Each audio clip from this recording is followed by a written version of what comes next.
बिस्मिल्लाहिर्रहमानिर्रहीम। अस्सलाम वालेकुम सामीन कराम, मैं मलिक आसिफ आपकी खिदमत में हाजिर। सामीन कराम, आज पाकिस्तान में जैसे इस्लाम से पहले माओं से बच्चे छीन लिए जाते थे और उनको दरबदर किया जाता था, इस्लाम आने के बाद जो ज़ाविया हयात था औरत का वो बदल चुका था। मगर पाकिस्तान में अभी भी वही कानून राइज किया जा रहा है, कुछ ऐसे शर पसंद अनासर की वजह से कि जिनके सामने माओ बहनों की कोई इज़्ज़त नहीं है। सामीन कराम, आज मेरे साथ मौजूद हैं आमना वकास, जिनके हावंद दौरान मुलाजमत लाइव स्टॉक में उनका इंतकाल हो गया। उनके इंतकाल के फ़ौरन बाद उनके बच्चों को छीन लिया गया उनके ससुराल की वजह से और दरबदर कर दिया गया। तो आज हम उनसे बात करते हैं क्या पूरा वकूआ है, ताकि आपके सामने ये सारी हकीकत पेश की जाए।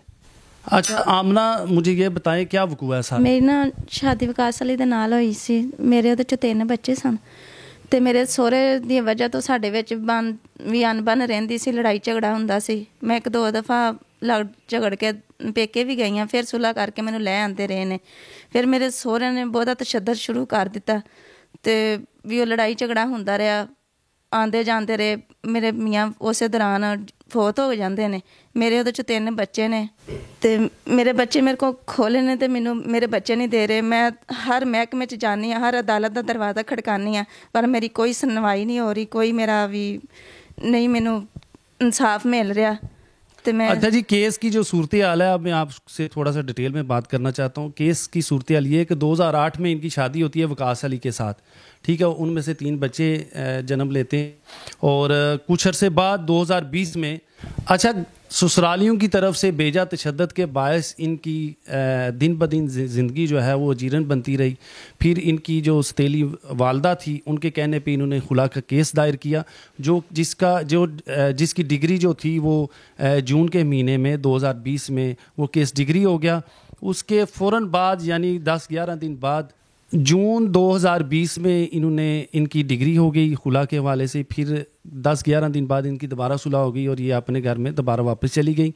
वहाँ जाके फिर ससुरालियों की तरफ से वही रवैया रहा और ज़िंदगी अजीरन हो गई। दिन ब दिन तशद्दद किया जाने लगा इनकी सास साहबा की तरफ से, और साथ इनके देवर की जिसका नाम सदाम है वो भी इनको तशद्दद का निशाना बनाते रहे। इस सारे वाक़े के दौरान जो इनका हामन था वकास अली, वो नशे की लत में पड़ गया और इंजेक्शन लगाना शुरू कर दिए उसने नशे के, और दोबारा इनको मारना पीटना शुरू कर दिया। और उसी मार पीट के दौरान वकास अली ने, इसी परेशानी के आलम में वकास अली ने ये सोचा कि मेरी यहाँ पे मेरे अपने वालदैन के घर में मेरी ज़िंदगी जीरन बनी हुई है और मेरे बच्चे जो हैं वो डिप्रेशन का शिकार हो रहे हैं। मेरी बेगम जो कि एक साबर औरत थी, जिसने सब्र किया, हमेशा तशद्दद का निशाना भी बनती रही, मेरी तरफ से भी, मेरे घर वालों की तरफ से भी, मेरे भाइयों की तरफ से भी। और उस तशद्दद को बर्दाश्त करते करते जहनी मरीज़ा बनने जा रही थी। तो इसी दौरान उसने ये सोचा कि मैं अपनी बेगम जो है उसको अपनी मुँह बोली जो वालदा है नसीम बीबी, उसके घर में उसको रिहाइश पजीर करवाऊँ। वो वहाँ पे लेके चला जाता है, वहाँ पे मिलने आता है। 2 महीने तक वो उससे मिलता रहे और इसी दौरान वो भी काफ़ी ज़्यादा डिप्रेशन का शिकार हो चुका था। 2 महीने के बाद जब 4-5 दिन 6 दिन गुज़रे तो इन्होंने अपनी जो वालदा थी उसकी जो 6-7 एक वीक जब वकास अली वहाँ पर नहीं आया तो इन्होंने उस नसीम बीबी से कहा कि आप वकास अली नहीं आ रहा, ज़रा उसका पता करवा के दें। जब उन्होंने फ़ोन पे बात की तो उनको पता चला कि वकास अली की डेथ हो गई है, मगर इनको नहीं बताया गया। जब नसीम बीबी को इनके हामद के बारे में पता चला कि उसकी डेथ हो गई है नशे की लत की वजह से, तो ये इनको मुजम्मल उर्फ चांद और राशिद के साथ फैसलाबाद ले जाती हैं। वहाँ पे इनको ये बताया जाता है कि सदाम जो आपका देवर है वो वहाँ पे है मौजूद, तो वो बुला रहा है, और ये उनके साथ चली जाती हैं। वहाँ पे इनको हब्से बेजा में गैर कानूनी तौर पर वहाँ पे ज़बरदस्ती एक कमरे में बंद कर दिया जाता है। और ये जो मसाफत है वो तकरीबन कम बेश 2 महीने की होती है। 2 महीने में मुजम्मल उर्फ चांद जो है इनको ज़्यादती का बार बार निशाना भी बनाता है, जनाबिल जबर करता है। वहाँ से ये बड़ी मुश्किल से निकल के आ जाती हैं। सारा कुछ ये मैं आपको इसलिए बता रहा हूँ कि वो थोड़ी सी कन्फ्यूज़ हैं और परेशान है बच्चों की वजह से, और डिप्रेशन का शिकार है, जिसकी वजह से वो बात नहीं कर पा रही। तो उन्होंने कहा कि भाई आप ये बात करें। अच्छा, इनके साथ मौजूद है इनके मामू जो कि तमाम केसेस को फेस कर रहे हैं। अब हम उनसे तफसील पूछेंगे कि क्या तफसील है, वो हमें मुकम्मल तौर पे गाइड करेंगे। अच्छा जी अमजद साहब, मुझे ये बताएं कि बहन है हमारी, एक तो उसके बच्चे छिन गए, उस वजह से भी परेशान है, दूसरा बच्चों से दूरी के सबब हामद भी फोत हो गया, वो भी डिप्रेशन का शिकार। मुझे ये बताएं कि क्या केसेस हैं इनके जो इन्होंने किए जिसका अभी तक कोई रिजल्ट नहीं आया। सर ਇਹਨੂੰ ਜਦੋਂ ਗਵਾਹ ਕੀਤਾ ਗਿਆ ਨਾ ਤੇ ਜਦੋਂ ਇਹ ਨੱਸੀ ਉਥੋਂ ਮੈਨੂੰ ਪਤਾ ਚੱਲਿਆ, ਮੈਂ ਗੁਜਰਾਂਵਾਲੇ ਰਹਿਣਾ, ਮੈਂ ਇਹਦਾ ਖਾਲੂ ਹਾਂ ਸਕਾ, ठीक, ਮੇਰੀ ਸਾਲੀ ਫੌਤ ਹੋ ਚੁੱਕੀ ਹੈ। ਸਾਂਢੂ ਮੇਰੇ ਨੇ ਦੂਸਰੀ ਬੀਵੀ ਕਰ ਲਈ ਸੀ, ਸਤੇਲੀ ਮਾਂ ਸੀ।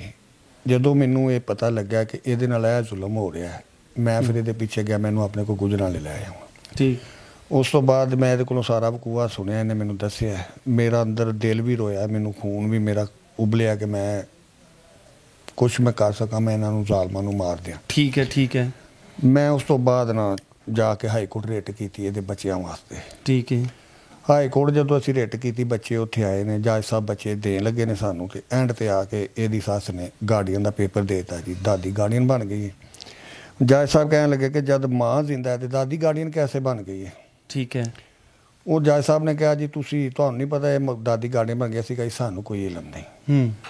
ਉਹਨਾਂ ਸਰ ਜੱਜ ਸਾਹਿਬ ਨੇ ਆਰਡਰ ਕੀਤਾ ਕਿ ਤੁਸੀਂ ਸਿਵਲ ਕੋਰਟ ਨਨਕਾਣਾ ਜਾ ਕੇ ਇਹਨੂੰ ਚੈਲੰਜ ਕਰੋ ਕਿ ਦਾਦੀ ਗਾਰਡੀਅਨ ਕਿਵੇਂ ਬਣ ਗਈ ਹੈ। ठीक है, ਉਸ ਤੋਂ ਬਾਅਦ ਸਰ ਮੈਂ ਨਨਕਾਣਾ ਗਿਆ, ਮੈਂ ਉੱਥੋਂ ਜਾ ਕੇ ਸਿਵਲ ਕੋਰਟ 'ਚੋਂ ਫਾਈਲ ਕਢਵਾਈ ਹੈ। ਉੱਥੋਂ ਮੈਨੂੰ ਪਤਾ ਚੱਲਿਆ ਕਿ ਇਸ ਬੱਚੀ ਦਾ ਤੇ ਮੋਸਰ ਸਰਟੀਫਿਕੇਟ ਤਲਾਕ ਦਾ ਜਿਹੜਾ ਉੱਥੇ ਅਦਾਲਤ ਵਿੱਚ ਦਿੱਤਾ ਗਿਆ ਕਿ ਇਹ ਵਿਕਾਸ ਦੀ ਜ਼ਿੰਦਗੀ 'ਚ ਤਲਾਕ ਲੈ ਚੁੱਕੀ ਹੈ, तलाक ले चुकी। ਜੀ। ਜਦੋਂ ਮੈਂ ਉਹ ਮੋਸਰ ਸਰਟੀਫਿਕੇਟ ਦੀ ਕਾਪੀ ਕਰਵਾ ਕੇ ਪੜ੍ਹਿਆ, ਮੈਨੂੰ ਪਤਾ ਚੱਲਿਆ ਕਿ ਇਹ ਖਾਰਿਆਂ ਵਾਲੇ ਯੂਨੀਅਨ ਕੌਂਸਲ ਤੋਂ ਮੋਸਰ ਸਰਟੀਫਿਕੇਟ ਜਾਰੀ ਹੋਇਆ, ठीक, ਜੋ ਕਿ ਨਾ ਤੇ ਵਿਕਾਸ ਵਾਲੀ ਨੂੰ ਉਹ ਖਾਰਿਆਂ ਵਾਲਾ ਯੂਨੀਅਨ ਕੌਂਸਲ ਲੱਗਦਾ ਹੈ, ਨਾ ਹੀ ਉਹ ਬੱਚੀ ਨੂੰ ਲੱਗਦਾ ਹੈ। ਠੀਕ ਬੱਚੀ ਹੈ। ਦਾ ਨਿਕਾਹ ਜੂਨਪੁਰੇ ਦਰਜ ਹੋਇਆ, ठीक है, ਵਿਕਾਸ ਵਾਰਬਟ ਦਾ ਰਹਿਸ਼ੀ ਹੈ, ठीक, ਠੀਕ। ਉਹ ਦਰਮਿਆਨ 'ਚ ਆ ਜਾਂਦਾ ਖਾਰਿਆਂ ਵਾਲਾ, ਨਾ ਬੱਚੀ ਨੂੰ ਲੱਗਦਾ ਹੈ ਨਾ ਉਹਨੂੰ ਲੱਗਦਾ ਹੈ। ਉਹ ਮੋਸਟਰ ਸਰਟੀਫਿਕੇਟ ਲੈ ਕੇ ਮੈਂ ਖਾਰਿਆਂ ਵਾਲੇ ਯੂਨੀਅਨ ਕੌਂਸਲ ਪਹੁੰਚਣਾ, ਉੱਥੋਂ ਜਾ ਕੇ ਮੈਂ ਉਹ ਫਾਈਲ ਦੀਆਂ ਕਾਪੀਆਂ ਕਢਵਾਉਣਾ। ठीक, ਜਦ ਮੈਂ ਕਾਪੀਆਂ ਲੈਣਾ, ਉੱਥੋਂ ਫਿਰ ਮੈਨੂੰ ਪਤਾ ਲੱਗਦਾ ਹੈ ਕਿ 20 ਰੁਪਏ ਵਾਲਾ ਇੱਕ ਜੈਲੀ ਸਟਾਮ ਜਿਹੜਾ ਕਿ 2014-15 ਦੇ ਵਿੱਚ ਬੈਨ ਹੋ ਚੁੱਕਾ, ਬੰਦ ਹੋ ਚੁੱਕਿਆ ਸੀ, ਇਹਦੇ ਦਿਓਰ ਨੇ ਸ਼ਹਜ਼ਾਦ ਅਲੀ ਨੇ ਉਹ ਪਾਵਰ ਅਟਾਰਮੀ ਆਪਣੇ ਵੱਲੋਂ ਪੇਸ਼ ਕੀਤਾ ਹੈ, ਜਿਹਦੇ ਉੱਤੇ ਨਾ ਤੇ ਸਦਾਮ ਦਾ ਗੁੱਠ ਹੈ, ਨਾ ਸੌਰੀ ਨਾ ਵਿਕਾਸ ਦਾ ਗੁੱਠ ਹੈ, ਨਾ ਹੁਸੈਨ ਹੈ। ਸ਼ਹਜ਼ਾਦ ਦਾ ਹੀ ਉਹਦੇ ਉੱਤੇ ਸੈਨ ਗੁੱਠ ਹੈ। ਮੈਂ ਜਦ ਵੇਖਿਆ, ਮੈਨੂੰ ਕੁਛ ਸ਼ੱਕ ਹੋਇਆ ਕਿ ਸਟਾਮ ਮੈਨੂੰ ਜਹਿਲੀ ਮਾਲੂਮ ਹੁੰਦਾ ਹੈ। ਮੈਂ ਉਹ ਸਟਾਮ ਦੀ ਕਾਪੀ ਲੈ ਕੇ ਮੁਹਾਫਿਜ਼ਖਾਨੇ ਸ਼ੇਖੂਪੁਰੇ ਪਹੁੰਚਿਆ। ਮੈਂ ਜਾ ਕੇ ਉੱਥੇ ਸਟਾਮ ਦਿੱਤਾ, ਸਵਾਲ ਫਾਰਮ ਦਿੱਤਾ, ਮੈਂ ਕਿਹਾ ਜੀ ਮੈਨੂੰ ਇਹਦੀ ਰਿਪੋਰਟ ਚਾਹੀਦੀ ਹੈ। ਉਹਨਾਂ ਜਦੋਂ ਚੈੱਕ ਕੀਤਾ, ਉਸ ਰਜਿਸਟਰ ਦੇ ਉੱਤੇ ਸਟਾਮ ਦਰਜ ਨਹੀਂ। ਉਹਨਾਂ ਮੈਨੂੰ ਰਿਪੋर्ट ਦਿੱਤੀ कि स्टाम जैली है, जैली, ये अपना दर्ज नहीं हैगा। अच्छा, जो स्टाम आपको मिला है उस पर कार्रवाई हुई है उसके खिलाफ? जी मैं दसन लगा ना, ਜਦੋਂ ਮੈਂ ਉਹਦੀ ਰਿਪੋਰਟ ਹਾਸਲ ਕੀਤੀ ਕਿ ਜੈਲੀ ਹੈ, ਉਹਦੀ ਮੈਂ DPO ਸ਼ੇਖੂਪੁਰਾ ਸਾਹਿਬ ਨੂੰ ਦਰਖਾਸਤ ਦਿੱਤੀ ਹੈ ਕਿ ਇਹ ਜੈਲੀ ਸਟਾਮ ਇਹਨਾਂ ਪੇਸ਼ ਕੀਤਾ ਤੇ ਇਸ ਬੱਚੀ ਵਾਸਤੇ ਮੋਸਰ ਸਰਟੀਫਿਕੇਟ ਦਾ ਜਾਰੀ ਕਰਵਾਇਆ। DPO ਸਾਹਿਬ ਨੇ ਉਹਦੀ ਕੋਈ 4-5 ਮਹੀਨੇ ਇਨਕੁਆਇਰੀ ਕਰਨ ਤੋਂ ਬਾਅਦ ਜਦ ਮਾਲੂਮ ਹੋਇਆ ਕਿ ਵਾਕਈ ਜੈਲੀ ਹੈ, ਉਹਨਾਂ 420/68 ਦਾ ਪਰਚਾ ਇਹਦੇ ਦੋਨਾਂ ਦਿਓਰਾਂ ਦੇ ਉੱਤੇ ਦੇ ਦਿੱਤਾ। ਤਾਰਕ ਦੀ ਸਟਾਮ ਫਰੋਸ਼ ਪੁਲਿਸ ਵੀ ਤਲਾਸ਼ ਕਰਦੀ ਰਹੀ ਹੈ, ਮੈਂ ਵੀ ਆਪਣੇ ਤੌਰ ਤੇ ਤਲਾਸ਼ ਕੀਤਾ, ਸਾਰਾ ਸ਼ੇਖੂਪੁਰਾ ਫੇਰ ਛੱਡਿਆ, ਸ਼ੇਖੂਪੁਰੇ ਦੀਆਂ ਕਚਹਿਰੀਆਂ ਫੇਰ ਛੱਡੀਆਂ ਨੇ। ਅਜੇ ਤੱਕ ਇਹ ਨਹੀਂ ਪਤਾ ਕਿ ਤਾਰਕ ਅਜ਼ੀਜ਼ ਹੈ ਕਿੱਥੇ ਵੇ, ਜ਼ਿੰਦਾ ਹੈ ਜਾਂ ਮਰ ਗਿਆ। ਇੰਨਾ ਪਤਾ ਕਿ ਉਹਦਾ ਰਜਿਸਟਰ ਜਿਹੜਾ ਉੱਥੇ ਮੁਹਾਫਿਜ਼ਖਾਨੇ 'ਚ ਜਮ੍ਹਾਂ ਹੈ। ਠੀਕ, ਇਸ ਰਜਿਸਟਰ ਤੋਂ ਬਾਅਦ ਉਹਦਾ ਕੋਈ ਰਜਿਸਟਰ ਵੀ ਜਾਰੀ ਨਹੀਂ ਹੋਇਆ, ਲੇਕਿਨ ਅੱਜ ਤੱਕ ਉਹਦਾ ਐਡਰੈਸ ਪਤਾ ਨਾ, ਘਰ-ਬਾਰ ਦਾ ਕੋਈ ਪਤਾ ਨਹੀਂ, ਉਹ ਕਿੱਥੋਂ ਦਾ ਸੀ, ਕਿੱਥੇ ਹੈ ਇਸ ਟਾਈਮ, ਉਹ ਕਿੱਥੇ, ਕੋਈ ਇਲਮ ਨਹੀਂ। ਠੀਕ। ਉਸ ਤੋਂ ਬਾਅਦ ਮੈਂ ਇੱਕ ਦਰਖਾਸਤ DC ਸਾਹਿਬ ਨੂੰ ਦੇਣਾ ਕਿ ਇਹ ਮੋਸਰ ਸਰਟੀਫਿਕੇਟ ਇਹਦਾ ਜਾਰੀ ਜੈਲੀ ਬਣਿਆ ਗਿਆ। DC ਸਾਹਿਬ ADL ਲੋਕਲ ਗੌਰਮੈਂਟ ਨੂੰ ਮਾਰ ਕਰ ਛੱਡਦੇ ਨੇ। ਉਹਦੀ ਵੀ 6-7 ਮਹੀਨੇ ਇਨਕੁਆਇਰੀ ਹੁੰਦੀ ਹੈ। ਇਨਕੁਆਇਰੀ ਤੋਂ ਬਾਅਦ ਉਹ ਵੀ ਆਪਣਾ ਫੈਸਲਾ ਦਿੰਦੇ ਨੇ ਕਿ ਇਹ ਵਾਕਿਆ ਹੀ ਜੈਲੀ ਬਣਿਆ। ਇਹਦੀ ਪੂਰੀ ਕਾਰਵਾਈ ਦੇ ਵਿੱਚ ਨਾ ਤੇ ਵਿਕਾਸ ਅਲੀ ਪੇਸ਼ ਹੋਇਆ, ਨਾ ਆਮਨਾ ਬੀਬੀ ਪੇਸ਼ ਹੋਇਆ। ਠੀਕ, ਸ਼ਹਜ਼ਾਦ ਹੀ ਪੇਸ਼ ਹੋਇਆ। ਉਸ ਤੋਂ ਬਾਅਦ ਉਹਨਾਂ ਨੇ ਥੱਲੇ ਲਿਖ ਦਿੰਦੇ ਨੇ ਕਿ ਬੀਬੀ ਇਹ ਆਪਣਾ ਜਿਹੜਾ ਮੋਸਰ ਸਰਟੀਫਿਕੇਟ ਇਹਨੂੰ ਕੈਂਸਲ ਕਰਵਾਉਣ ਵਾਸਤੇ ਸਿਵਲ ਕੋਰਟ ਨਾਲ ਰਾਬਤਾ ਕਰੇ। DC ਸਾਹਿਬ ਨੂੰ ਲਿਖਦੇ ਨੇ ਕਿ ਆਸਮ ਸ਼ਬੀਰ ਸੈਕਟਰੀ ਖਾਰਿਆਂ ਵਾਲਾ ਇਹ ਇਹਦੇ ਵਿੱਚ ਮੁਲਵਸ ਹੈ, ਪੂਰਾ ਗੁਨਾਹਗਾਰ, ਇਹਦੇ ਖਿਲਾਫ ਮਹਿਕਮਾ ਕਾਰਵਾਈ ਕੀਤੀ ਜਾਏ। ਉਸ ਤੋਂ ਬਾਅਦ DC ਸਾਹਿਬ ਕੋਲ ਜਦੋਂ ਰਿਪੋਰਟ ਜਾਂਦੀ ਹੈ, ਉਹ ਉਹਦੇ 'ਤੇ ਸ਼ੋਅ ਦਾ ਨੋਟਿਸ ਉਹਨੂੰ ਜਾਰੀ ਕਰਦੇ ਨੇ, ਇਹਦੇ ਖਿਲਾਫ ਮਹਿਕਮਾ ਕਾਰਵਾਈ ਕੀਤੀ ਜਾਏ। 2022 'ਚ ਰਿਪੋਰਟ ਆਉਂਦੀ ਹੈ, ਅੱਜ 2025 ਹੋ ਗਿਆ। ਠੀਕ। ਅੱਜ ਤੱਕ ਕਿਸੇ ਨੇ ਉਹਦੇ ਉੱਤੇ ਕੋਈ ਕਾਰਵਾਈ ਨਹੀਂ ਕੀਤੀ। ਮਹਿਕਮਾ ਨਾਲ ਕਾਰਵਾਈ, ਮਹਿਕਮੇ ਨੇ ਉਸ ਫਾਈਲ ਨੂੰ, ਉਸ ਰਿਪੋਰਟ ਨੂੰ ਦਫਨ ਕਰ ਦਿੱਤਾ। ਬਜਾਏ ਆਸਮ ਸ਼ਬੀਰ ਨੂੰ ਸਜ਼ਾ ਦੇਣ ਦੇ ਉਹਦਾ ਵਧਾ ਦਿੱਤਾ ਗਿਆ। ਠੀਕ ਹੈ। ਅੱਜ ਤੱਕ DC ਸਾਹਿਬ ਕੋਲ ਅਸੀਂ 100 ਦਫਾ ਪੇਸ਼ ਹੋਏ ਹਾਂ, ਪਿੱਟੇ ਹਾਂ, ਰੋਏ ਹਾਂ, ਉਲਟਾ ਬਿਸਤ ਕਰਕੇ ਦਫ਼ਤਰ ਚੋਂ ਕੱਢ ਛੱਡਦੇ ਨੇ। ਕਿਸੇ ਬੰਦੇ ਨੇ ਕੋਈ ਇਨਸਾਫ ਦਿੱਤਾ ਨਹੀਂ। ਠੀਕ ਹੈ। ਉਸ ਤੋਂ ਬਾਅਦ ਅਸੀਂ ਨਨਕਾਣਾ ਸਾਹਿਬ ਦਾਦੀ ਨੂੰ ਚੈਲੰਜ ਕੀਤਾ, ਬੱਚਿਆਂ ਵਾਸਤੇ ਕੇਸ ਕੀਤੇ। ਉਹ ਤੇ ਚਲੋ ਅਦਾਲਤ ਦਾ ਫੈਸਲਾ, ਅਦਾਲਤ ਬੈਰਡ ਤੇ ਫੈਸਲੇ ਜੋ ਆਉਣਗੇ ਸਾਡੇ ਨਸੀਬ ਕਰੇਗੀ। ਪਿਛਲੇ ਮਹੀਨੇ ਯਾਨੀ ਕਿ 2024 ਦੇ ਵਿੱਚ ਤਕਰੀਬਨ 9ਵੇਂ ਮਹੀਨੇ ਦੀ 10-12 ਤਰੀਕ ਨੂੰ ਆਮਨਾ ਮਹਿਕਮਾ ਲਾਇਫਸਟਾਕ ਨਨਕਾਣਾ ਸਾਹਿਬ ਆਪਣੇ ਕੇਸ ਦੇ ਮੁਤਲਕਾ ਜਾਂਦੀ ਪੁੱਛਣ ਵਾਸਤੇ ਡਾਕਟਰ ਖੁਰਸ਼ੀਦ ਨੂੰ, ਜਿਸ ਨੇ ਕਿ ਪਹਿਲੋਂ ਹੀ 20 ਲੱਖ ਰੁਪਈਆ ਜਿਹੜਾ ਕਿ ਉਹਦਾ ਬੰਦਾ ਖਾਮਨ ਫੌਤ ਹੋਇਆ ਸੀ ਆਮਨਾ ਦਾ ਦੌਰਾਨੇ ਡਿਊਟੀ ਤੇ, ਕੋਈ ਗੌਰਮੈਂਟ ਵੱਲੋਂ ਕੋਈ ਬੋਨਸ ਸਨ, ਕੋਈ ਇੰਸ਼ੋਰੈਂਸ ਸੀ, ਉਹ ਮਿਲਿਆ ਕੋਈ 35-40 ਲੱਖ ਰੁਪਈਆ। ਠੀਕ ਹੈ। ਇਹ ਸਰ ਮਾਮਲਾ ਸਾਰਾ ਜਿਹੜਾ ਨਾ ਇਸ ਵਜ੍ਹਾ ਤੋਂ ਬਣਦਾ ਪਿਆ ਕਿ ਇਸ ਬੱਚੀ ਦੇ ਹਿੱਸੇ ਕੋਈ 50-60 ਲੱਖ ਰੁਪਏ ਦੀ ਪ੍ਰਾਪਤੀ ਹੋਣੀ ਹੈ ਜੋ ਇਹਦੇ ਖਾਮਦ ਮਹਿਰੂਮ ਦੀ ਹੈ। ਠੀਕ ਹੈ। ਔਰ ਮਹਿਕਮੇ ਵੱਲੋਂ ਜਿਹੜਾ ਕੋਈ ਬੋਨਸ ਹਕੂਮਤ ਵੱਲੋਂ ਕੋਈ ਹੁੰਦਾ, ਇਹਨਾਂ ਦੀ ਕੋਈ ਇੰਸ਼ੋਰੈਂਸ ਵਗੈਰਾ ਹੁੰਦੀ ਹੈ, ਕੋਈ ਮਹਿਕਮਾ ਦਿੰਦਾ, ਹਾਜ਼ਰ ਡਿਊਟੀ ਫੌਤ ਹੋਇਆ, ਉਹ 35-40 ਲੱਖ ਰੁਪਇਆ ਉਹ ਸੀ। ਉਸ ਤੋਂ ਬਾਅਦ ਇਹਦੇ ਖਾਮਦ ਦੀ ਤਨਖਾਹ ਹੈ ਜੋ ਕਿ ਬੇਵਾ ਨੂੰ ਮਿਲਣੀ, ਇਹਦੇ ਬੱਚਿਆਂ ਦਾ ਹਿੱਸਾ ਹੈ, ਇਹਦੇ ਬੱਚਿਆਂ ਦਾ ਉਹ ਹੱਕ ਹੈ, ਇਹਨੂੰ ਮਿਲਣਾ ਸੀ। ਇਹ ਸਾਰਾ ਕੁਛ ਉਹ ਪੈਸੇ ਹੜੱਪਣ ਵਾਸਤੇ ਡਿਪਟੀ ਡਾਇਰੈਕਟਰ ਖੁਰਸ਼ੀਦ, ਠੀਕ, ਇੱਕ ਉੱਥੋਂ ਦਾ ਮੁਲਾਜ਼ਮ ਅਮਜਦ, ਠੀਕ, ਇੱਕ ਅਮੀਰ ਗੁਰਾਇਆ, ਮਲਕ ਕਬਾਲ, ਇਹ ਉਸ ਦੌਰਾਨ ਦੇ ਉੱਥੇ ਨਨਕਾਣਾ ਦਫ਼ਤਰ ਦੇ ਵਿੱਚ ਨੇ। ਚਾਰੇ ਬੰਦੇ ਇਸ ਪੂਰੇ ਮਾਮਲੇ ਦੇ ਵਿੱਚ ਮੁਲਵਸ ਨੇ, ਜਿਨ੍ਹਾਂ ਨੇ ਮਿਲੀ ਭਗਤ ਕਰਕੇ ਉਹ ਪੈਸੇ ਇਹਦੀ ਸੱਸ ਨਾਲ ਮਿਲੀ ਭਗਤ ਕਰਕੇ 20 ਲੱਖ ਰੁਪਇਆ ਲੈ ਕੇ ਖਾ ਚੁੱਕੇ ਨੇ। ਅੱਛਾ। ਬਾਕੀ ਚਲੋ ਅਸੀਂ ਕੋਈ ਦਰਖਾਸਤਾਂ ਦਿੰਦੇ ਰਹੇ ਹਾਂ, ਉਹ ਅਸਾਂ ਰੁਕੇ ਵੀ ਕਿਵੇਂ ਕਿ ਇੱਕ ਬੜਾ ਇਮਾਨਦਾਰ ਅਫਸਰ ਹੈ, ਅਜੇ ਕੋਈ ਸਾਡੇ ਪਾਕਿਸਤਾਨ 'ਚ ਇਮਾਨਦਾਰ ਵੀ ਹੈਗੇ ਨੇ। ਜੀ ਜੀ, ਇਸੇ ਤਰ੍ਹਾਂ। ਠੀਕ ਹੈ। ਯਾਸਰ ਮੁਸਵਾ ਭੱਟ ਸਾਹਿਬ ਉੱਥੇ ਉਸ ਵਕਤ ਵੀ ADL ਸਨ। ਠੀਕ। 2021 'ਚ ਉਹਨਾਂ ਨੂੰ ਜਦੋਂ ਅਸੀਂ ਜਾ ਕੇ ਸਾਰੇ ਡਾਕੂਮੈਂਟ ਵਿਖਾਏ ਤੇ ਉਹਨਾਂ ਨੇ ਫਿਰ ਇੱਕ ਹੀ ਲੈਟਰ ਲਿਖਿਆ ਸੀ ਇਹਦੀ ਸੱਸ ਨੂੰ, ਆਇਆ ਕਿ ਤੂੰ ਇਹ ਸਾਰੀ ਜਾਲਸਾਜ਼ੀ ਕੀਤੀ ਹੈ, ਮਹਿਕਮੇ ਨੂੰ ਵੀ ਗੁੰਮਰਾਹ ਕੀਤਾ, ਅਦਾਲਤਾਂ ਨੂੰ ਵੀ ਗੁੰਮਰਾਹ ਕੀਤਾ, ਤੂੰ ਜਿਹੜਾ 20 ਲੱਖ ਰੁਪਇਆ ਲਿਆ ਇਹਨੂੰ ਵਾਪਸ ਜਮ੍ਹਾਂ ਕਰੋ ਇੱਥੇ। ਠੀਕ ਹੈ। ਜਦ ਤੱਕ ਹਤਮੀ ਫੈਸਲਾ ਨਹੀਂ ਹੁੰਦਾ। ਉਹ ਜਦੋਂ ਲੈਟਰ ਲਿਖਿਆ ਉਦੋਂ ਵੀ ਇਸ ਡਿਪਟੀ ਡਾਇਰੈਕਟਰ ਖੁਰਸ਼ੀਦ ਨੇ ਇਸ ਯਾਸਰ ਮੁਸਵਾ ADL ਸਾਹਿਬ ਜਿਹੜੇ ਨੇ ਇਹਨਾਂ ਦਾ ਟ੍ਰਾਂਸਫਰ ਕਰਵਾਤਾ ਸੀ। ਵਾਜ਼ਿਆ ਰਵੇ ਕਿ ਡਿਪਟੀ ਡਾਇਰੈਕਟਰ ਖੁਰਸ਼ੀਦ ਜਿਹੜਾ ਇੱਕ ਨਨਕਾਣਾ ਦੇ ਵਿੱਚ ਉਸ ਦਫ਼ਤਰ 'ਚ ਮਾਫੀਆ, ਇਹ ਮੇਰੀ ਗੱਲ ਨਹੀਂ, ਕੋਈ ਵੀ ਇਮਾਨਦਾਰ ਅਫਸਰ ਉਹਦੇ ਜਾ ਕੇ ਉੱਥੋਂ ਖੁਫੀਆ ਤੌਰ ਤੇ ਇਨਕੁਆਇਰੀ ਕਰਵਾ ਸਕਦਾ ਹੈ। ਸਿਆਸੀ ਬੰਦੇ ਉਹਦੇ ਨਾਲ ਮੁਲਵਸ ਨੇ। ਠੀਕ ਹੈ। ਇੰਨੀ ਕੁ ਕਰਪਸ਼ਨ ਔਰ ਇੰਨਾ ਕੁ ਉਹ ਮਾਫੀਆ, ਉਹਨੂੰ ਕੋਈ ਡਰਦਾ ਹੱਥ ਨਹੀਂ ਪਾਉਂਦਾ, ਔਰ 12-13 ਸਾਲ ਤੋਂ ਉੱਥੇ ਉਹ ਰਹਿ ਰਿਹਾ। ਅੱਛਾ, ਉਦੋਂ ਵੀ ਇਸ ADL ਸਾਹਿਬ ਦਾ ਉਹਨਾਂ ਨੇ ਤਬਾਦਲਾ ਕਰਵਾਤਾ। ਹੁਣ 24 ਦੇ ਵਿੱਚ 9ਵੇਂ ਮਹੀਨੇ ਤਕਰੀਬਨ 10-12 ਤਰੀਕ ਸੀ। ਇਹਨੂੰ ਨਹੀਂ ਪਤਾ ਕਿ ਯਾਸਰ ਭੱਟ ਸਾਹਿਬ ਦੁਬਾਰਾ ਆ ਕੇ ਲੱਗੇ ਹੋਏ ਨੇ। ਇਹ ਆਪਣੇ ਪਤਾ ਚੱਲਿਆ ਕਿ ਜਿਹੜਾ 14 ਲੱਖ ਰੁਪਇਆ ਨੇ ਇੰਸ਼ੋਰੈਂਸ ਦੇਣਾ, ਉਹ ਡਾਕਟਰ ਖੁਰਸ਼ੀਦ ਮੇਰੀ ਸੱਸ ਨੂੰ ਦੁਬਾਰਾ ਦਵਾ ਰਿਹਾ ਹੈ। ਠੀਕ ਹੈ। ਸਾਡੇ ਮਨਾ ਕਰਨ ਦੇ ਬਾਵਜੂਦ ਵੀ, ਸਾਰੇ ਡਾਕੂਮੈਂਟ ਦੇਣ ਦੇ ਬਾਵਜੂਦ ਵੀ ਉਹਦੇ ਬਾਰੇ ਪਤਾ ਕਰਨ ਵਾਸਤੇ ਗਈ ਹੈ। ਅੱਗੋਂ ਡਾਕਟਰ ਖੁਰਸ਼ੀਦ ਦਫ਼ਤਰ 'ਚ ਇਕੱਲਾ ਬੈਠਾ ਹੋਇਆ ਸੀ। ਠੀਕ ਹੈ। ਉਹਨੇ ਇਹਦੇ ਮੂੰਹ ਤੇ ਥੱਪੜ ਮਾਰਿਆ। ਅੱਛਾ, ਡਿਪਟੀ ਡਾਇਰੈਕਟਰ ਖੁਰਸ਼ੀਦ ਨੇ ਇਹਦੇ ਮੂੰਹ ਤੇ ਥੱਪੜ ਮਾਰਿਆ ਔਰ ਹੱਦ ਤੋਂ ਜ਼ਿਆਦਾ ਬਦਤਮੀਜ਼ੀ ਕੀਤੀ ਔਰ ਗੰਦੀਆਂ ਗਾਲਾਂ ਇਹਨੂੰ ਕੱਢੀਆਂ ਨੇ। ਤਾਂ ਇੱਥੋਂ ਤੱਕ ਕਹਿ ਰਿਹਾ ਕਿ ਜਦ ਤੱਕ ਤੂੰ ਮੇਰੀ ਗੱਲ ਨਾ ਮੰਨੇਗੀ, ਤੂੰ ਇਸ ਦਫ਼ਤਰ 'ਚ ਗੋਡੇ ਰਗੜ ਕੇ ਮਰ ਜਾਏਗੀ, ਤੈਨੂੰ ਕੋਈ ਸ਼ੈ ਨਹੀਂ ਲੱਭਣੀ। ਅੱਛਾ, ਉਹ ਕੀ ਗੱਲ ਕਰਦਾ ਸੀ ਕਿ ਕਿਹੜੀ ਗੱਲ ਮੰਨਣੀ, ਕਿਸ ਕਿਸਮ ਦੀ ਗੱਲ ਦਾ ਤਕਾਜ਼ਾ ਕਰ ਰਿਹਾ? ਉਹ ਕਹਿ ਰਿਹਾ ਸੀ ਮੇਰੀ ਗੱਲ ਮੰਨ, ਜਿਵੇਂ ਮੈਂ ਕਹਿਣਾ ਉਂਝ ਕਰ, ਮੇਰੇ ਨਾਲ ਵਕਤ ਬਣਾ, ਮੇਰੇ ਨਾਲ ਕਿਤੇ ਬਾਹਰ ਮੁਲਾਕਾਤ ਕਰ। ਪਰ ਮੈਂ ਕਹਿੰਦੀ ਸੀ ਮੈਂ ਕੰਮ ਨਹੀਂ ਕਰਨਾ ਹੈਗਾ। ਤੇ ਕਹਿੰਦਾ ਸੀ ਨਹੀਂ ਤੂੰ ਇੰਝ, ਤੂੰ ਗੰਦੀ ਹੈ, ਤੂੰ 2 ਨੰਬਰ ਹੈ, ਤੂੰ ਟੈਕਸੀ ਔਰਤ ਹੈ। ਬੜੇ ਗੰਦੇ ਨੇ ਮੈਨੂੰ ਲਫਾਜ਼ ਬੋਲੇ, ਮੇਰੇ ਮੂੰਹ ਤੇ ਥੱਪੜ ਮਾਰਿਆ, ਮੈਨੂੰ ਗਾਲੀ ਗਲੋਚ ਕੀਤੀ ਹੈ। ਫਿਰ ਕਹਿੰਦਾ ਜਿੰਦਰ ਤੂੰ ਮੇਰੀ ਗੱਲ ਨਹੀਂ ਨਾ ਮੰਨਣੀ, ਮੈਨੂੰ ਬਾਹਰ ਟਾਈਮ ਨਹੀਂ ਨਾ ਦੇਣਾ, ਉਨੀ ਦੇਰ ਤੱਕ ਤੂੰ ਗੋਡੇ ਰਗੜ ਕੇ ਮਰ ਜਾਏਂਗੀ, ਤੈਨੂੰ ਇੱਥੋਂ ਕੁਛ ਨਹੀਂ ਲੱਭੇਗਾ, ਨਾ ਬੱਚੇ ਤੈਨੂੰ ਦੇਣੇ ਨਾ ਤੈਨੂੰ ਇੱਥੋਂ ਕੁਛ ਦੇਣਾ। ਤੇ ਮੈਂ ਰੋਂਦੀ ਕਲਪਦੀ ਫਿਰ ADL ਦੇ ਕਮਰੇ 'ਚ ਗਈ ਹਾਂ। ਉਹਨਾਂ ਨੇ ਮੈਂ ਕਿਹਾ ਸਾਹਿਬ ਜੀ ਮੇਰੇ ਨਾ ਇਹ ਡਾਕਟਰ ਖੁਰਸ਼ੀਦ ਸਾਹਿਬ ਨੇ ਮੇਰੇ ਨਾਲ ਕੀਤਾ ਹੈ ਤੇ ਮੈਨੂੰ ਇਹ ਅਲਫਾਜ਼ ਬੋਲ ਰਹੇ ਨੇ ਤੇ ਮੈਨੂੰ ਕਹਿੰਦੇ ਨੇ ਮੈਨੂੰ ਟਾਈਮ ਬਣਾ ਤੇ ਮੈਨੂੰ ਬਾਹਰ ਮੇਲ ਇੰਝ। ਤੇ ਉਹਨਾਂ ਨੇ ਕਿਹਾ ਵੀ ਮੈਂ ਕੁਛ ਨਹੀਂ ਕਰ ਸਕਦਾ, ਵੇ ਮੇਰੇ ਤੋਂ ਵਾਧੂ ਵੇ, ਮੇਰੇ ਹੱਥ ਖੜੇ ਨੇ, ਮੈਂ ਇਹਦੇ ਬਾਰੇ ਕੁਛ ਨਹੀਂ ਕਰ ਸਕਦਾ ਹੈਗਾ। ਤੇ ਫਿਰ ਉਸ ਤੋਂ ਬਾਅਦ ਉਹਨਾਂ ਨੇ ਮੈਨੂੰ ਕਿਹਾ ਵੀ ਅੱਜ ਤੋਂ ਬਾਅਦ ਮੇਰੇ ਦਫ਼ਤਰ 'ਚ ਵੀ ਇਕੱਲਿਆਂ ਨਾ ਆਈ, ਮੈਨੂੰ ਆਪਣੀ ਇੱਜ਼ਤ ਦਾ ਵੀ ਖਤਰਾ ਤੇ ਤੇਰੀ ਦਾ ਵੀ, ਤੂੰ ਆਪਣੇ ਕਿਸੇ ਮਾਮੂ ਨੂੰ ਜਾਂ ਕਿਸੇ ਆਪਣੇ ਭੈਣ ਭਰਾ ਨੂੰ ਲੈ ਕੇ आए। अच्छा जी, देखें ये कितनी अफसोस की बात है कि एक इतने बड़े ओहदे पे बैठा इंसान औरत की इज़्ज़त नहीं करना जानता और वो उससे तकाजा करता है कि मेरे साथ कोई गलत किस्म का जिस्मानी तलक बनाओ, और अगर वो तलक वो बना लेती तो उसके सारे काम हो जाने थे, उसके साथ से पैसे भी उसने वापस ले देने थे। और जो बकाया जाज 14 लाख रुपये इंश्योरेंस का पड़ा हुआ है महकमा लाइफ में उस शख्स का जो कि इस दुनिया फ़ानी से रुखसत हो गया, वो भी इनको और इनके बच्चों को मिल जाना है। पाकिस्तान में हालात यकसर बदल जाते हैं। जब आप किसी अकेली औरत को देखते हैं तो आप में बर्दाश्त की कमी आ जाती है। बाकी खैर आगे चल के हम मज़ीद इनके मामू से बात करते हैं।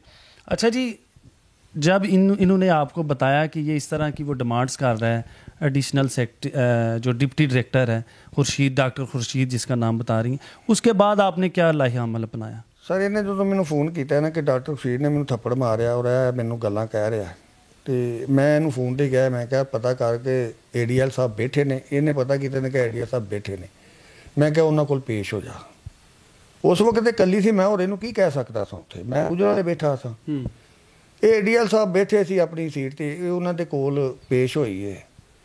पेश हो के रोंदी पिटदी गई, इन्हें दसिया कि मेरे नाल कुछ होया। ठीक है, ADL साहब वेखो एडा वड्डा अहुदा है, अफसर ने उत्थों दे, तुसीं ये हिसाब लाओ किन्ने कु मजबूर ने। उन्हें साफ लफ्ज़ कहता उन्हें कहा बीबी मैं मजबूर हाँ, ये इत्थों दे माफिया ने, गुंडे ने, मैं इन्हां दा मुकाबला नहीं कर सकता। ठीक है, लिहाजा मेरे हथ खड़े ने और आइंदा वास्ते तू मेरे दफ्तर च कल्लियां भी नहीं होना, क्योंकि मैनू अपनी इज्जत का खतरा है। मैं अपने मुल्क के अफसरां नू पूछना चाहना, अपनी हुकूमत नू पूछना चाहना, आया एक पाकिस्तान की बेवा और यतीम बच्ची है, ਉਹਨੂੰ ਇੰਨਾ ਵੀ ਹੱਕ ਨਹੀਂ ਕਿ ਉਹ ਆਪਣੇ ਕਿਸੇ ਮਾਮਲੇ ਵਾਸਤੇ ਕਿਸੇ ਸਰਕਾਰੀ ਦਫ਼ਤਰ 'ਚ ਜਾ ਕੇ ਉਹਦੀ ਇੱਜ਼ਤ ਮਹਿਫੂਜ਼ ਰਹੇਗੀ। ਆਇਆ ਉਹ ਦਫ਼ਤਰ ਜਾ ਸਕਦੀ ਹੈ। ਔਰ ਬਹੁਤ ਬੜੀ ਬਾਤ ਕੀ ਆ, ਇਹਨਾਂ ਅਫਸਰਾਂ ਦਾ ਕੀ ਫਾਇਦਾ ਹੈ? ਇਹ ਕਾਹਦੀਆਂ ਤਨਖਾਹਾਂ ਲੈ ਰਹੇ ਨੇ? ਇੱਕ ADL ਸਾਹਿਬ ਆਪਣੀ ਸੀਟ ਤੇ ਬਹਿ ਕੇ ਇੱਕ ਔਰਤ ਨੂੰ ਤਹਾਫਜ਼ ਨਹੀਂ ਦੇ ਸਕਦੇ, ਉਹ ਸਾਫ਼ ਕਹਿ ਰਹੇ ਨੇ ਮੈਂ ਮਜਬੂਰ ਹਾਂ। ਉਹਨੂੰ ਪੁੱਛਿਆ ਜਾਏ ਉਹਨੂੰ ਮਜਬੂਰ ਕਿਹਨੇ ਕੀਤਾ? ਔਰ ਇਹ ਜਿਹੜਾ ਐਡਾ ਕਰਪਟ ਡਾਕਟਰ ਖੁਰਸ਼ੀਦ ਅੱਜ ਤੱਕ ਇਹਨੂੰ ਕਿਸੇ ਨੇ ਲਗਾਮ ਕਿਉਂ ਨਹੀਂ ਪਾਈ, ਇਹਦੀ ਇਨਕੁਆਇਰੀ ਕਿਉਂ ਨਹੀਂ ਕੀਤੀ? ਉਹ ਮੈਂ ਅੱਗੇ ਜਾ ਕੇ ਤੁਹਾਨੂੰ ਦੱਸਣਾ। ਉਸ ਤੋਂ ਬਾਅਦ ਸਰ ਮੈਂ ਇੱਕ ਦਰਖਾਸਤ ਦਿੱਤੀ ਹੈ ਡਾਇਰੈਕਟਰ ਲਾਹੌਰ ਨੂੰ, ਉਹਨਾਂ ਸਾਡੀ ਇਸ ਮਾਮਲੇ ਦੀ ਇਨਕੁਆਇਰੀ ਲਾਤੀ ਸ਼ੇਖਪੁਰੇ। ਠੀਕ ਹੈ, ਡਾਇਰੈਕਟਰ ਲਾਹੌਰ ਪੂਰਾ ਡਿਪਟੀ ਡਾਇਰੈਕਟਰ ਖੁਰਸ਼ੀਦ ਦੇ ਨਾਲ ਮਿਲਿਆ ਆ, ਮੈਨੂੰ ਬਾਅਦ 'ਚ ਪਤਾ ਲੱਗਿਆ। ਸਰ ਜਦੋਂ ਉਹਨਾਂ ਸਾਨੂੰ ਇਨਕੁਆਇਰੀ ਤੇ ਬੁਲਾਇਆ ਤੇ ਮੈਂ ਉੱਥੇ ਰੋ ਕੇ ਪਿੱਟ ਕੇ ਕਿਹਾ, ਮੈਂ ਕਿਹਾ ਸਰ ਸਾਡਾ CCTV ਫੋਟੋ ਚੈੱਕ ਕੀਤਾ ਜਾਏ। ਠੀਕ ਹੈ, जिसमें उन्होंने थप्पड़ मारा, जिथे थप्पड़ मारिया, ਜਿਹੜੇ ਧੱਕੇ ਮਾਰੇ ਨੇ, ਸਾਡੀ CCTV ਚੈੱਕ ਕੀਤੀ ਜਾਏ। ਉਸ ਤੋਂ ਬਾਅਦ ਮੈਂ ਕਿਹਾ ADL ਸਾਹਿਬ ਦਫ਼ਤਰ ਹੈ ਉਹਨਾਂ ਦੇ ਕੋਲ ਗਈ, ਉਹਨਾਂ ਕੋਲ ਹਲਫਨ ਉਹਨਾਂ ਦੀ ਸਟੇਟਮੈਂਟ ਲਿੱਤੀ ਜਾਏ, ਕਿਆ ਇਹ ਵਾਕਿਆ ਹੋਇਆ। ਨਾ ਤੇ ਉਹ ਸ਼ੇਖੂਪੁਰਾ ADL ਨੇ CCTV ਚੈੱਕ ਕੀਤਾ, ਨਾ ਹੀ ADL ਸਾਹਿਬ ਦਾ ਸਟੇਟਮੈਂਟ ਲਿਆ। ਠੀਕ ਹੈ, ਇਨਕੁਆਇਰੀ ਗੋਲ ਕਰ ਗਿਆ। ਠੀਕ ਹੈ, ਪੈਸਿਆਂ ਦੇ ਮਾਮਲੇ 'ਚ ਉਹਨੇ ਲਿਖ ਦਿੱਤਾ ਕਿ ਇਸ ਬੱਚੀ ਨਾਲ ਜਾਤੀ ਹੋਈ ਹੈ, ਪੈਸੇ ਨਜਾਇਜ਼ ਤਰੀਕੇ ਨਾਲ ਇਹਦੀ ਸੱਸ ਨੂੰ ਦਿੱਤੇ ਗਏ, ਉਹ ਵਾਪਸ ਲੈ ਜਾਣ। ਤੇ ਜਿਹੜਾ ਥੱਪੜ ਮਾਰਿਆ ਉਹਨੂੰ ਗੋਲ ਕਰ ਗਿਆ ਜੀ, ਥੱਪੜ ਸਾਬਤ ਨਹੀਂ ਹੋਇਆ ਜੀ, ਇਹ ਹੋਇਆ ਉਹ ਹੋਇਆ, ਉਹਨੂੰ ਗੋਲ ਕਰ ਗਿਆ। ਜਦ ਮੈਨੂੰ ਉਸ ਇਨਕੁਆਇਰੀ ਦਾ ਪਤਾ ਲੱਗਾ, ਮੈਂ ਫਿਰ ਸੈਕਟਰੀ ਸਾਹਿਬ ਕੋਲ ਪੇਸ਼ ਹੋਇਆ, ਸੈਕਟਰੀ ਲੈਫਤਾ ਲਾਹੌਰ। ਠੀਕ ਹੈ, ਮੈਂ ਉਹਨਾਂ ਨੂੰ ਦਰਖਾਸਤ ਦਿੱਤੀ, ਮੈਂ ਕਿਹਾ ਸਾਰਾ ਜਾਤੀ ਹੋਈ ਹੈ, ਮੈਂ ਇਸ ਇਨਕੁਆਇਰੀ ਤੇ ਮੁਤਮਿਨ ਨਹੀਂ। ਉਹਨਾਂ ਨੇ ਇਨਕੁਆਇਰੀ ਜਿਹੜੀ ਹੈ ਗੁਜਰਾਂਵਾਲੇ ਡਾਇਰੈਕਟਰ ਲੈਫਸਟਾਕ ਨੂੰ ਮਾਰਕ ਕਰਤੀ ਹੈ। ਠੀਕ, ਗੁਜਰਾਂਵਾਲੇ ਡਾਇਰੈਕਟਰ ਸਾਹਿਬ ਨੇ, ਮੈਂ ਅੱਗੇ ਵੀ ਅਰਜ਼ ਕਰ ਚੁੱਕਾ ਕਿ ਹਲੇ ਪਾਕਿਸਤਾਨ 'ਚ ਕੋਈ ਇਮਾਨਦਾਰ ਅੱਛੇ ਲੋਕ ਹੈ ਨੇ। ਉਹਨਾਂ ਨੇ ਆਪਣਾ ਸਰਕਾਰੀ ਅਹੁਦਾ ਜਾਂ ਜੋ ਵੀ ਤੁਸੀਂ ਸਮਝ ਲਓ ਕਿ ਆਪਣੇ ਮੁਸਲਮਾਨ ਹੋਣ ਦਾ ਹੱਕ ਅਦਾ ਕੀਤਾ ਹੈ।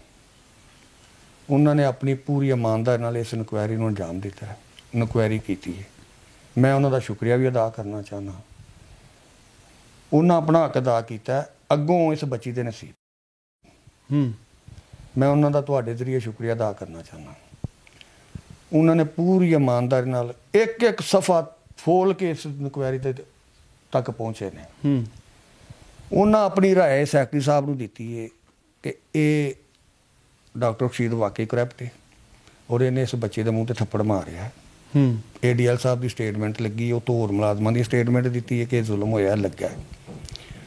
ਉਸ ਤੋਂ ਬਾਅਦ ਸੈਕਟਰੀ ਸਾਹਿਬ ਨੇ ਉੱਥੇ ਕੋਈ 5-4 ਅਫਸਰ ਨੇ ਜਿਨ੍ਹਾਂ ਨੇ ਆਪਣੀ ਰਾਏ ਦਿੱਤੀ, ਲਈ ਇਹ ਰਾਏ, ਠੀਕ, ਉਹਨਾਂ ਵੀ ਰਾਏ ਦਿੱਤੀ ਕਿ ਜ਼ੁਲਮ ਹੋਇਆ। ਹੁਣ ਮੈਨੂੰ ਤੇ ਪਤਾ ਨਹੀਂ ਕਿਹੜੀ ਡੇਟ ਹੈ, ਤਕਰੀਬਨ ਪਿਛਲੇ ਹਫਤੇ ਸੈਕਟਰੀ ਸਾਹਿਬ ਖੁਦ ਹੀ ਉਹਨੂੰ ਸਸਪੈਂਡ ਕਰ ਦੇਣੇ ਪਏ, ਡਿਪਟੀ ਡਾਇਰੈਕਟਰ ਖੁਰਸ਼ੀਦ ਨੂੰ ਸਸਪੈਂਡ ਕਰ ਦਿੱਤਾ ਹੈ। ਠੀਕ ਹੈ। ਔਰ ADL ਸਾਹਿਬ ਨੂੰ ਹੁਕਮ ਦਿੱਤਾ ਹੈ ਕਿ ਇਹਨਾਂ ਪੈਸਿਆਂ ਦੀ ਰਿਕਵਰੀ ਕਰਵਾ ਕੇ ਤੇ ਇਸ ਬੱਚੀ ਨੂੰ ਦਿੱਤੇ ਜਾਣ। ਤਕਰੀਬਨ ਪਿਛਲੇ ਪੀਰ, ਗੱਲ ਮੈਨੂੰ ਪਤਾ ਨਹੀਂ ਕਿਹੜੀ ਡੇਟ ਆ ਰਹੀ, ਪੀਰ ਵਾਲੇ ਦਿਨ ਮੈਂ ਔਰ ਮੇਰੀ ਭਾਂਜੀ ਅਸੀਂ ਸੈਕਟਰੀ ਸਾਹਿਬ ਦੇ ਦਫ਼ਤਰ ਗਏ ਹਾਂ ਉਸ ਇਨਕੁਆਇਰੀ ਦੀਆਂ ਕਾਪੀਆਂ ਲੈਣ ਵਾਸਤੇ। ਠੀਕ ਹੈ। ਕਾਪੀਆਂ ਜਦੋਂ ਅਸੀਂ ਲੈਣ ਗਏ ਹਾਂ ਤੇ ਸਾਨੂੰ ਕਾਪੀਆਂ ਨਹੀਂ ਦੇ ਰਹੇ, ਖਿਡਾ ਰਹੇ ਨੇ, ਕਦੀ ਉਸ ਕਮਰੇ 'ਚ ਕਦੀ ਉਸ ਕਮਰੇ 'ਚ। ਸਾਨੂੰ ਨਹੀਂ ਪਤਾ ਕਿ ਇੱਥੇ ਡਾਕਟਰ ਖੁਰਸ਼ੀਦ ਵੀ ਆਇਆ ਹੋਇਆ, ਉਹਦੇ ਨਾਲ ਕੋਈ ਹਕੂਮਤੀ ਬੰਦਾ ਸੀ, ਮੈਂ ਨਾਂ ਨਹੀਂ ਲੈਣਾ ਚਾਹੁੰਦਾ, ਸਿਆਸੀ ਬੰਦਾ ਸੀ, ਮੈਂ ਨਾਂ ਨਹੀਂ ਲੈਣਾ ਚਾਹੁੰਦਾ, ਜਿਹੜੇ ਉੱਥੇ ਸੈਕਟਰੀ ਸਾਹਿਬ ਦੇ ਕਮਰੇ 'ਚ ਬੈਠੇ ਨੇ। ਬਹਰਹਾਲ ਮੈਂ ਉਹਨਾਂ ਨੂੰ ਕਿਹਾ ਜੀ ਸਾਨੂੰ ਇਹਦੀਆਂ ਕਾਪੀਆਂ ਚਾਹੀਦੀਆਂ। ਉਹਨਾਂ ਕਿਹਾ ਜੀ ਕਾਪੀਆਂ ਜੇ ਤੁਹਾਨੂੰ ਨਹੀਂ ਮਿਲ ਸਕਦੀਆਂ, ਤੁਸੀਂ 2 ਦਿਨ ਬਾਅਦ ਆ ਗਿਆ ਜੀ। ਘੰਟਾ ਡੇਢ ਮੈਂ ਕਦੀ ਉਹ ਦਫ਼ਤਰ ਕਦੀ ਉਹ ਦਫ਼ਤਰ ਖੱਜਲ ਹੋਣ ਤੋਂ ਬਾਅਦ ਸਾਨੂੰ ਇੱਕ ਅਫਸਰ ਨੇ ਕਿਹਾ ਫਿਲਹਾਲ ਤੁਸੀਂ ਨਾ, ਬਿਹਤਰ ਇਹ ਕਿ ਤੁਸੀਂ ਚਲੇ ਜਾਓ, ਕੋ ਬਸ਼ੀਰ ਸਾਹਿਬ ਨੇ ਉੱਥੇ, ਤੁਹਾਨੂੰ ਮੈਂ 2 ਦਿਨ ਬਾਅਦ ਨਾ ਕਾਪੀਆਂ ਮਿਲ ਜਾਣਗੀਆਂ। ਅਸੀਂ ਨਿਕਲ ਕੇ ਬਾਹਰ ਰੋਡ 'ਤੇ ਗਏ ਹਾਂ, ਇੱਕ ਉੱਥੋਂ ਮੁਲਾਜ਼ਮ ਪਿੱਛੇ ਸਾਨੂੰ ਆਵਾਜ਼ਾਂ ਦੇ ਰਿਹਾ, ਅਸੀਂ ਰੁਕੇ, ਅਸੀਂ ਕਹੇ ਹਾਂਜੀ, ਉਹਨੇ ਕਿਹਾ ਜੀ ਸੈਕਟਰੀ ਸਾਹਿਬ ਤੁਹਾਨੂੰ ਬੁਲਾ ਰਹੇ ਨੇ, ਦੁਬਾਰਾ ਬੁਲਾ ਰਹੇ ਨੇ। ਅਸੀਂ ਵਾਪਸੀ ਗਏ ਹਾਂ, ਸੈਕਟਰੀ ਸਾਹਿਬ ਨੇ ਕਮਰੇ ਅੱਗੇ ਗਏ ਹਾਂ, ਜਦੋਂ ਉਹਨਾਂ ਮੈਨੂੰ ਕਹਿ ਦਿੱਤਾ ਜੀ ਤੁਸੀਂ ਨਹੀਂ ਅੰਦਰ ਜਾਣਾ, ਬੀਬੀ ਇਕੱਲੀ ਅੰਦਰ ਜਾਏਗੀ।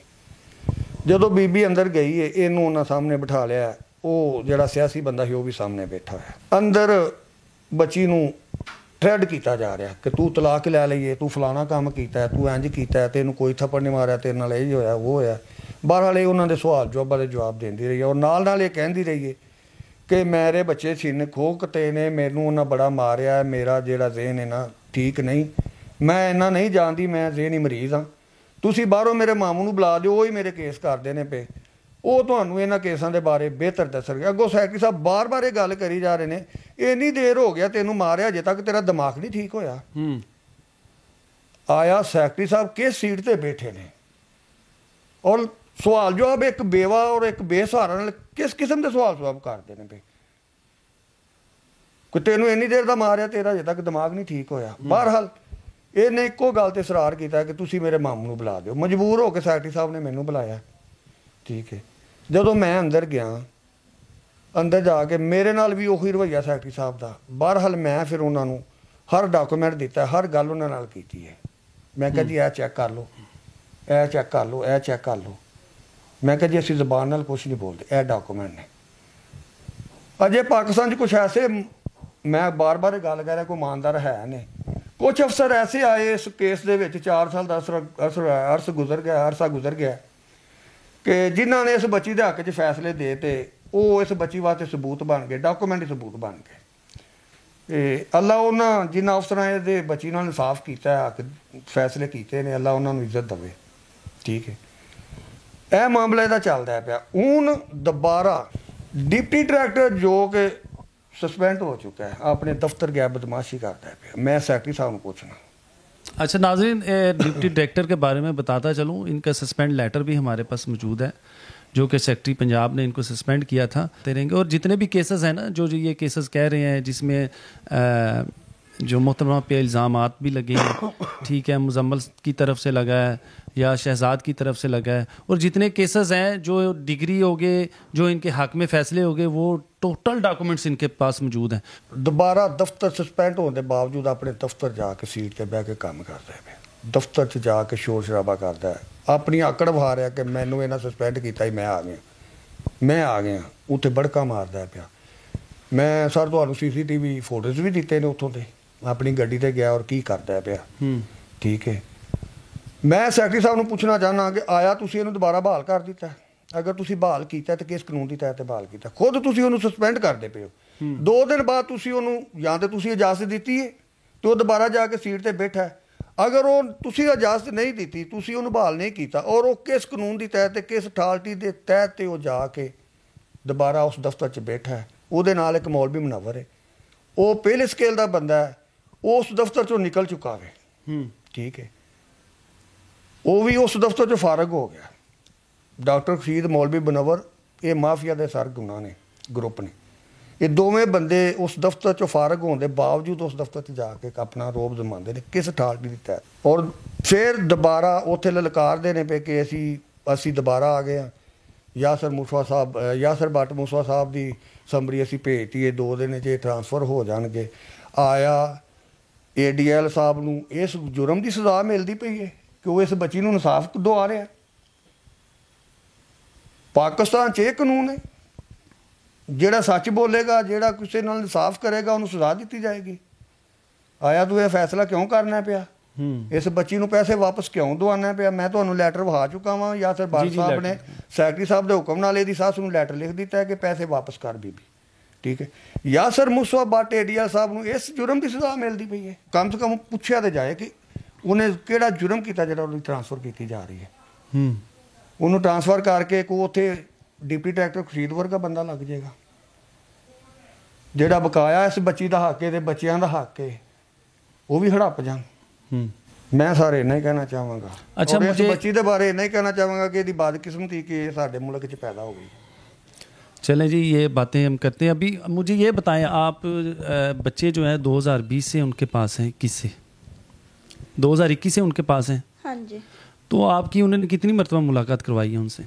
मुलाकात जो मेरी लगी सी 1-2 दफ़ा मेरे बच्चे मेरे नाल मुलाकात हुई है, साल सारा मुलाकात लगी रही है। तो 1-2 दफ़ा जो मुलाकात हुई है, सही मेरे बच्चे मेरे नाल बह के गल कर लेंदे सी ते मैं उन्हां नाल गल कर लेंदी सी। जो बाहर जाते सन तो उन्होंने थ्रैड करते सी, उन्होंने मारते सी, कुटते सी। फिर जो अगे अगे मुलाकातां होईयां मेरे बच्चे मैनूं हाथ नहीं सी लाण देंदे है, कहंदे ने तुहाडी माँ गलत है, तुहाडी माँ सही नहीं है, इहदे नाल गल ना करो, इहदे नाल इंज ना करो। मेरे बच्चे ने इन्ने को उन्होंने दिमाग भरे ने, इन्ना को उन्होंने थ्रैड कीता पिया। मेरे बच्चे वेख के सिर थल्ले कर लेंदे ने, मेरे नाल गल नहीं करदे है। जो सामने दादी या चाचे हुंदे ने उन्हां वल वेखदे ने, फिर मेरे वल वेख के फिर ध्यान थल्ले कर लेंदे ने। उतों अदालत दियां कंधां रोण लग पैंदियां, पर मेरे बच्चे मेरे नाल गल नहीं करदे है। देखें जी, आपके सामने एक दुखियारी माँ जिसके बच्चों को छीना जा चुका है, जो इनके हामद की जमा पूंजी थी सिर्फ वो हड़प करने के लिए इनके साथ इतनी इतनी बड़ी ज़्यादतियाँ की गई हैं इनके ससुराल की तरफ से। और हमारे महकमे जो सरकारी महकमा जांच हैं, जिनको ये करना चाहिए कि बजाय इसका हक दिलाने के, वो उल्टा इसी के ख़िलाफ़ हो गए। कोई कह रहा है कि मेरे साथ कोई अपना गलत किस्म के तल्लुकात डेवलप करो, मैं आपका काम करवाऊँगा। सेक्रेटरी पंजाब तक भी ये बात गई है, मगर वहाँ से भी इनको कोई खैर खा कोई बेहतर रिज़ल्ट निकलता नज़र नहीं आया। तो ये इस वजह से मीडिया के सामने आई हैं। तो इंशाल्लाह हमारी जो आवाज़ है, इस बहन की आवाज़ जो है, हम जैसे जो बंदे हैं, हमारा फ़र्ज़ बनता है कि हम आगे हुकूमती अहलकारों तक, जो हुकूमत में बैठे इक़्तिदार के मज़े लूट रहे हैं, उन तक ये तमाम तर जो बातें हैं वो उन तक पहुँचाई जाएँ। आप क्या कहना चाहेंगी एंड पे मरियम नवाज़ साहिबा से, जो CM पंजाब हैं, जिन्होंने ये आवाज़ लगाई है कि औरत के तहफ़्फ़ुज़ के हवाले से उन्होंने कहा जी कि साफ़ सुथरा पंजाब के साथ साथ जो विज़न उन्होंने दिया औरत के तहफ़्फ़ुज़ के हवाले से कि हमने औरत को भरपूर तहफ़्फ़ुज़ देना है। और उनके दौर में मामलात हुए भी हैं, जो औरतें हैं, जो मामलात जो बिगड़े थे उनको सुधारा भी गया है। तो क्या कहना चाहेंगी आप? मैं साहिबा मरियम नवाज़ वज़ीर आला पंजाब ਨੂੰ ਇਹ ਗੁਜ਼ਾਰਿਸ਼ ਕਰਨਾ ਚਾਹੁੰਦੀ ਹਾਂ ਤੇ ਮੈਨੂੰ ਇਨਸਾਫ ਦਿੱਤਾ ਜਾਏ, ਮੇਰੇ ਬੱਚੇ ਮੈਨੂੰ ਦਿੱਤੇ ਜਾਣ ਤੇ ਇਹਨਾਂ ਨੂੰ ਸਾਰਿਆਂ ਨੂੰ ਪੁੱਛਿਆ ਜਾਏ, ਜੋ ਜਿਹੜੇ ਮੇਰੇ ਨਾਲ ਗਲਤ ਕਰਦੇ ਨੇ ਵੀ ਉਹਨਾਂ ਕੋਲ ਪੁੱਛਿਆ ਜਾਏ, ਉਹਨਾਂ ਤੇ ਮੈਂ ਨਹੀਂ ਸਖਤ ਕਾਰਵਾਈ ਕੀਤੀ ਜਾਵੇ ਵੀ ਇਹ ਕਿਉਂ ਇੰਜ ਕਰਦੇ ਨੇ, ਵੀ ਅੱਜ ਤਾਂ ਮੇਰੇ ਤੋਂ ਇਲਾਵਾ ਕਿਸੇ ਹੋਰ ਔਰਤ ਨਾਲ ਵੀ ਨਾ ਇੱਕ ਇੰਜ ਦਾ ਕੰਮ ਕਰ ਸਕਣ, ਨਾ ਉਹਦੇ ਕੋਲ ਬੱਚੇ ਖੋ ਸਕਣ, ਨਾ ਉਹਨਾਂ ਦਾ ਹੱਕ ਕੋਈ ਖਾ ਸਕੇ। ਤੇ ਮੇਰੇ ਬੱਚੇ ਮੈਨੂੰ ਦਿਲਾਏ ਜਾਣ, ਮੇਰਾ ਹੱਕ ਮੈਨੂੰ ਦਿੱਤਾ ਜਾਏ ਤੇ ਮੈਂ ਉਹਨਾਂ ਅੱਗੇ अपील करनी, इल्तिजा करनी है कि मैंने इंसाफ दिता जाए। अच्छा जी, ये हमारे पास जो थे ये भाई अमजद साहब भी आए, ये बीबी आमना भी आई है। इन्होंने कहा जी कि आप हमसे फ़ीस ले लें। ठीक है, हमारी फ़ीस, हम किसी की इज़्ज़त के खिलवाड़ के पहाड़ के ऊपर चढ़ के ना किसी से हम फ़ीस नहीं लेंगे। हम इतने बगैरत नहीं हैं कि हम दुखियारी माँ जिसके ऑलरेडी बच्चे भी छीन चुके हैं, जो जमा पूंजी हामद की तरफ से थी वो भी उन्होंने छीन ली। तो हमने कहा नहीं जी, माजरत चाहते हैं, हमें कोई फ़ीस नहीं चाहिए, मगर हम आपकी आवाज़ इंशाल्लाह हुकूमत वक्त के हुक्मरानों तक और जो इक़्तिदार में बैठे लोग हैं उन तक पहुँचाएँगे इंशाल्लाह ज़रूर। तो हमारा तो ये काम है कि हम इनकी आवाज़ पहुंचाएं। आपका ये फ़र्ज़ है कि जो कोई भी आप वीडियो देखें, इनकी वीडियोस आप ज़्यादा से ज़्यादा शेयर करें ताकि इक़्तिदार में बैठे लोगों तक इनकी आवाज़ जा सके, और इस दुखियारी माँ जो बच्चों के छिन जाने पे परेशान है, जहनी अजियत का शिकार है, तो उसको बच्चे भी वापस मिल जाएं, और जो इनका हक था, जो जायदाद में हक बनता है, जो महकमे की तरफ से इनकी सास साहबा हड़प कर चुकी हैं 20 लाख रुपए, और उसके अलावा जो 14-15 हज़ार रुपये जो उनके इंश्योरेंस के हैं, और पेंशन जो है, ताकि वो इनको इनका हक मिल सके। तो इसी के साथ मलक आसिफ को इजाज़त दीजिए। इंशाल्लाह नेक्स्ट प्रोग्राम में आपसे दोबारा मुलाकात होगी।